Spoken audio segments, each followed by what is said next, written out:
அன்பான உறவு செல்லங்களுக்கு நான் வணக்கங்கள் சொல்லாம இல்ல. நம்ம மினி காவேரிக்கு கவலைகள் இல்ல. அதுக்கு காரணம் அம்மா யாருங்கிறது தெரிஞ்சு போச்சுல்ல. அதோட ஒரு குட் நியூஸ்ல அது என்ன அப்படின்னா மகாநதிக்கு எண்டு இல்ல. சூப்பருங்க. கனா கண்டனடி அதுக்கு தாங்க எண்டு போட்டாங்க. நம்ம தலைவனின் தலைவி நம்மக்கிட்ட அவ்வளோ சீக்கிரம் பிரிக்க மாட்டாங்க அப்படின்னு தாங்க நம்புவோம், நம்புறேன். நான் வேண்டிக்கிறேங்க. ஐயோ! இப்படி பண்ணிட்டாங்க.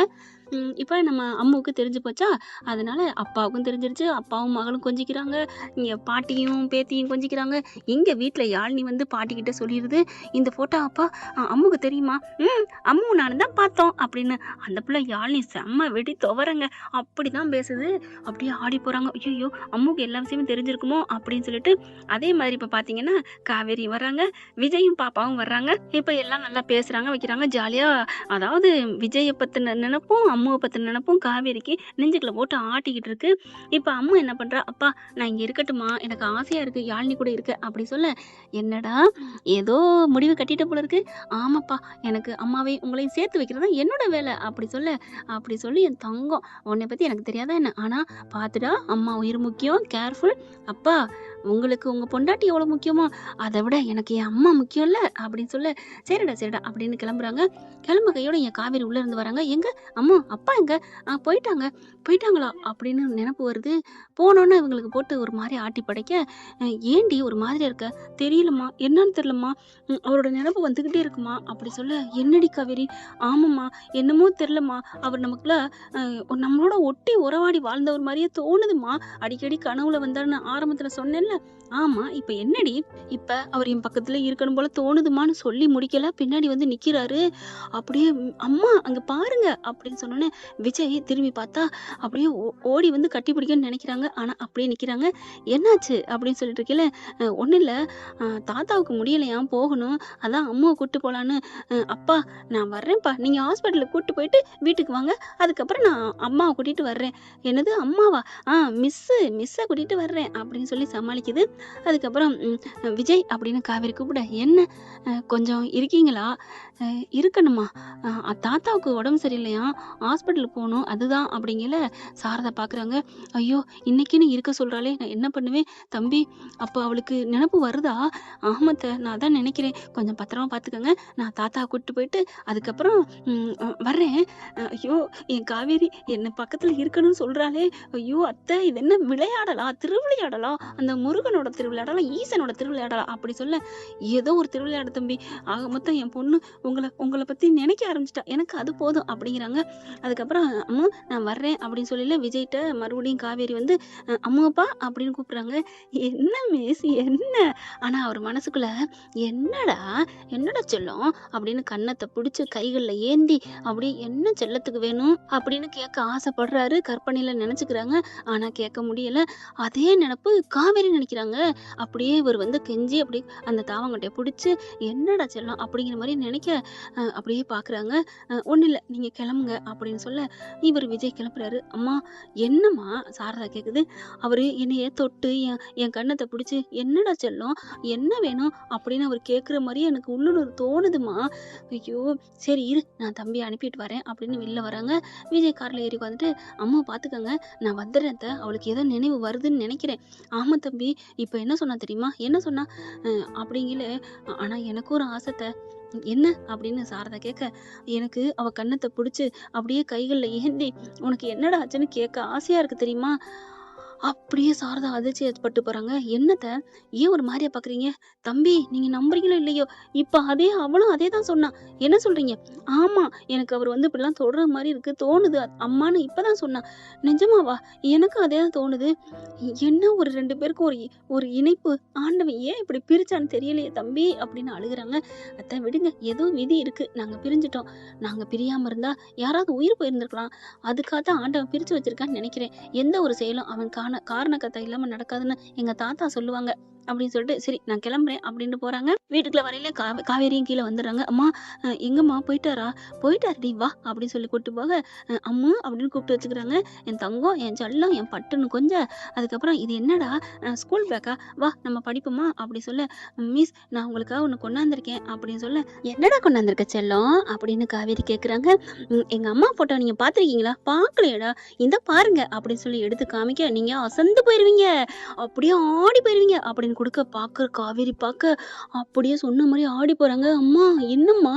சாரதா அப்படி துடிச்சு போகுது. எம்மா அம்மா உங்ககிட்ட இந்த போட்டோ ஏதுடா? எங்க கபோர்ட்லாம் இருந்துச்சு அப்படிங்கல. எப்படி இது எப்படிம்மா ஏன் போட்டோ? ஏன் போட்டோ இல்லடி, அது அவங்க அம்மா போட்டோவா அப்படி சொல்ல அப்படியே பார்க்குறாங்க. பார்க்குது அம்மா. அம்மா அம்மான்னு சொல்லலாமா? எங்க அம்மா மாதிரி தானே இருக்கீங்க. அம்மா இது அப்படியே எங்க அம்மா மாதிரியே இருக்கே, என்ன மாதிரியே இருக்கே, உங்க அம்மா என்ன மாதிரி இருக்கே அப்படின்னு காவேரி அப்படியே ஒரு மாதிரியாக சாரதா வருது. அம்மா உனக்கு ஒன்றும் இல்லைம்மா, இது அவங்க அம்மா போட்டோம்மா. அம்மா என்கிட்ட நீ சொல்லக்கூடாதா அப்படி சொல்ல, பாட்டி ஏன் பயப்படுறீங்க, இதில் என்ன இருக்குது அப்படின்னு சொல்லிட்டு எங்கள் அம்மா போட்டோ காமிச்சேன் அவ்வளோதான். அப்படியே ஒரு மாதிரி ஆகுது. அம்மா உண்மையை சொல்லுமா, இவங்க போட்டோ ஏன் போட்டோ ஒரே மாதிரி இருக்குது, பிறந்த நாளும் ஒரே மாதிரி இருக்குது, பேர் காவேரி. இவரும் என்கிட்ட அதிகமாக அப்படியே சொல்லு வடிகிற மாதிரி வடிகிறாரு. பொண்டாட்டி தவிர யாரையுமே நினைக்க மாட்டேன்னு சொல்கிறவரை என்கிட்ட எப்படி கல்யாணம் பண்ணிக்கிறேன்னு சொல்ல போச்சு. அம்மா சொல்லுமா சொல்லுமா, தெரியலடி அப்படி சொல்லிட்டு இருக்கீங்களே. சரிம்மா தெரியல, இந்த புடவை நான் பீரோவில் பார்த்துருக்கேன் அப்படின்னு அந்த வளகா போட்டோ இருக்குது பார்த்தீங்களா, அந்த புடவையை வேக வேகமாக பீரோவில் அந்த உள்ளார இருக்குங்க, அதை எடுக்கிறாங்க, ஆடி போகிறாங்க. இந்த புடவை ஏது எப்படி? இல்லடி இது உனக்கா எடுத்ததுடி அப்படி சொல்ல, எடுத்ததா? இங்கே பாரு, இந்த புடவை ஓரத்தில் எப்படி சந்தனம் மஞ்சள் இருக்கே, சந்தனம் ஒட்டிருக்கு அப்படின்னு பார்க்க ஆடி போகிறாங்க. அம்மா உண்மையை சொல்லுமா, உண்மையை சொல்லுமா, இந்த புடவை இதில் போட்டோவில் இருக்குது, நான் தானே அது? அப்போ ஆக்சிடென்ட் நடந்ததுன்னு சொன்னது நம்ம தனியாக வண்டியில் வரலையா, அவங்க கூட தான் வந்தனா? விஜய் என்னோட புருஷனா? அப்போது காவேரி அவங்க அம்மா பேர் என் பேர், அம்மு நீ தான் என் பிள்ளையா அப்படின்னு சொல்லல. இல்லடி அப்படின்னு சாரதா சொல்ல, அம்மா நீ உண்மையை சொல்லுமா, சொன்னாதாம்மா எனக்கு ஒரு மாதிரியாக இருக்குமா, எனக்கு ஒரு மாதிரியாக இருக்குது, சொல்லலைன்னா ஒரு மாதிரியாக இருக்குது அப்படின்னு சொல்லிட்டு ஒரு மாதிரியாக அப்படியே ஒரு என்ன சொல்கிறேன்னு தெரியாமல் அப்படியே மயங்கிடுறாங்க. அம்மான்னு கட்டி பிடிக்குது அந்த பாப்பா. தண்ணி இல்லையான்னு தெளிக்கிறாங்க, கொஞ்சம் அப்படியே கண்ணை திறக்குது. அப்போ என்ன பண்ணுறாங்க, அம்மா உங்கள் அம்மா சொல்ல மாட்டாங்க, ஆனால் நீங்கள் பெத்த பொண்ணு நான் சொல்லட்டுமா? காவேரி அப்படியே பார்க்குது. என்னது நான் பெத்த பொண்ணா? யாருமா? நான் தான். நீயா? ஆமாம், இந்த ஃபோட்டோவில் இருக்குது என் அம்மா, அது நீங்கள். அப்போ நீங்கள் என் அம்மா தானே, நான் உங்கள் பொண்ணு தானே. என்னடா சொல்கிறேன்? நான் சொல்கிறேன், நீங்கள் தான் என் அம்மா, நான் தான் உங்கள் பொண்ணு. எல்லாமே நம்மளை மறைச்சிட்டாங்க, பிரிச்சுட்டாங்கம்மா, நீங்கள் தான்மா என் அம்மா அப்படி சொல்ல. என்னடா சொல்கிறேன்? ஆமாம், அதனால தான் ஸ்கூல் உங்களை பார்த்து ரசித்தேன் அப்படி சொல்ல. அப்படியே ஒரு மாதிரி வராங்க. நிஜமாவா? ஆமாம்மா, உனக்கு எப்படி தெரியும் அப்படி சொல்ல. நான் எங்கள் பாட்டிக்கிட்ட கேட்டேன், எங்கள் பாட்டி தான் சொன்னாங்க, ஃபோட்டோவில் இருக்கிறதும் உங்கள் மிஸ்ஸும் வேறு யாரும் இல்லை, தனித்தனி இல்லை, உங்கள் அம்மா தான் அப்படின்னு சொன்னாங்க. அதுக்கப்புறம் ஆடி போகிறாங்க. அப்புறம் நான் அப்பாக்கிட்டேயும் கேட்டேன், அப்பாவும் நீங்கள் தான் அவங்க ஒய்ஃபுன்னு சொல்லிட்டாங்க, நீங்கள் தான் என் அம்மாவாம்மா. சாரதா அப்படி தவிக்குது. அம்மா சொல்லாதம்மா சொல்லாத அப்படின்னு சொல்லிட்டு பிள்ளைய தடுக்கிறாங்க. அம்மா நிறுத்துமா, எனக்கு ஒன்றும் ஆக போகிறதில்ல அப்படின்ட்டு சொல்லிடா பாப்பா அப்படின்னு சொல்ல, எனக்கு ஓரளவுக்கு சொன்னாங்க பாட்டி, அப்பாவும் சொன்னாங்க, ஏதோ ஆக்சிடெண்ட்டில் உங்களுக்கு எல்லா நினைவும் போயிடுச்சான், எங்கள் அப்பாவோட பாட்டி அவங்க பேர் கல்யாணியாமே, அவங்க தான் பிரிச்சுட்டாங்களாம், அவங்கள பிடிக்காதமே, அவங்களுக்கு பிடிக்காம என்னையும் என் பொண்டாட்டி என்னை பிரிச்சுட்டாங்கம்மா, உன்னைய பெற்று கொடுத்துட்டு அப்படியே என் பொண்டாட்டியை எடுத்துகிட்டு போயிட்டாங்கம்மா, உனக்காத்தாம்மா நான் உயிர் வாழ்ந்தேன், இல்லைன்னா நான் அப்பயே போயிருப்பேம்மா அப்படின்னு அப்பா சொல்லி அழுதாங்க. நான் ஏப்பா அம்மா கிட்ட சொல்ல வேண்டியதானேன்னு கேட்டேன். அம்மாவுக்கு ஏதாவது ஆயிருமாம்டா, பாட்டி சொன்னாங்கடா, ஆனால் என்னைக்கு இருந்தாலும் நம்ம அம்மா விட்டு போகக்கூடாதுடா, அம்மாவை இனிமேல் கண்களை தான் பார்த்துக்கோ, அம்மாவை பார்த்துக்கோ, பேசிக்கோன்னு அப்பா என்கிட்ட எல்லாமே சொன்னாங்க. அப்படியே ஒரு மாதிரி ஆடுறாங்க. காவேரி ஒரு மாதிரியாக போகுது. அப்போ அதான் எனக்கு ஒரு மாதிரியாகவே இருக்கா அப்படி சொல்லிட்டு, அப்போது என் ரெண்டு உயிரை நான் தவிக்க விட்டுருக்கேனா அப்படின்னு காவேரி அம்மாவை கட்டி பிடிச்சிக்கிறாங்க. சாரதாவும் அழுகுறாங்க, என்னை மன்னிச்சிரடி, நான் என்னடி பண்ண முடியும். அப்படியே கங்காவும் வந்துடுறாங்க, நர்மதா வந்துடுறாங்க. ஆமாக்கா, அதனால தான் நான் மாமான்னு சொன்னேன். ஆமாடி, அதனால தாண்டி நீ அவரே கட்டிக்கன்னு சொன்னேன். ஏன் இப்படி பூடகமாக பேசியிருக்கீங்க, சூசகமாக சொன்னதுக்கு நேரடியாக சொல்லியிருக்கலாமே, ஐயோ அப்படின்னு தவிக்கிறாங்க. அதுக்கப்புறம் அதனால தான் என்கிட்ட உரிமை எடுத்து பேசினாரா, பக்கத்தில் பேசினதும் ஐயோ இப்போ தான் புரியுது, எல்லாமே எனக்கு இப்பதான் புரியுது.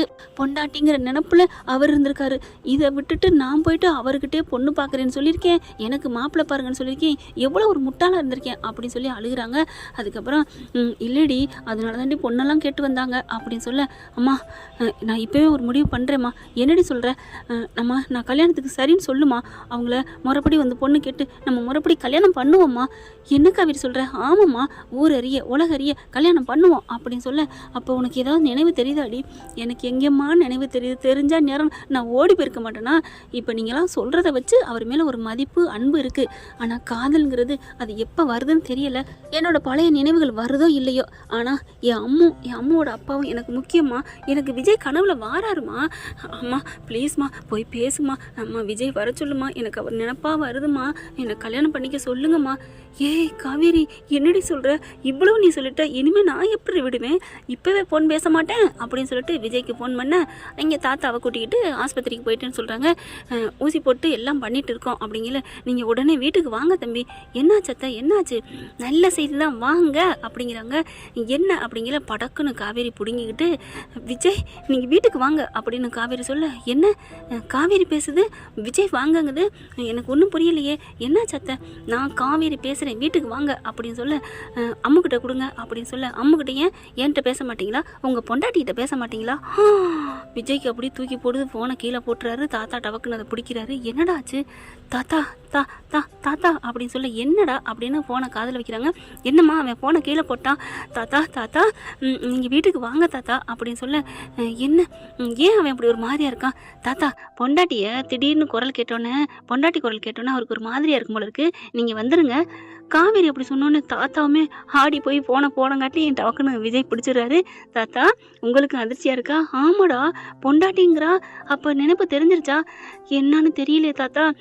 ஆக மொத்தம் என் சிங்கக்குட்டி பெத்த அம்மா போய் ஏதோ மனசை மாற்றிட்டான்னு நினைக்கிறேன். ஐயோ தாத்தா அப்படின்னு கட்டி பிடிச்சி முத்தம் கொடுக்குறாரு. டே போதுண்டா, அங்கே பொண்டாட்டிகிட்ட போய் எல்லாத்தையும் கொடுத்துக்கோ அப்படின்னு சொல்ல, அவளுக்கு நினைவு இருக்கா இல்லையான்னு தெரியலையே, ஆனால் பொண்டாட்டின்னு சொன்னா தாத்தா எனக்கு அது போதும் அப்படின்னு சொல்லையிலே ஊசி போட வராங்க. அம்மா ஊசியெல்லாம் வேணாம்மா. என்ன தாத்தா போடணும்? ஊசியெல்லாம் தேவையில்லை, எனக்கு நல்லா ஆயிடுச்சு. ஐயோ எப்படி இருக்கேன்? டே வாடா என் பேத்தியை உன் பொண்டாட்டியை பார்க்க போகணும், வா வா அப்படின்னு சொல்லி சந்தோஷமா கூட்டிட்டு வராங்க.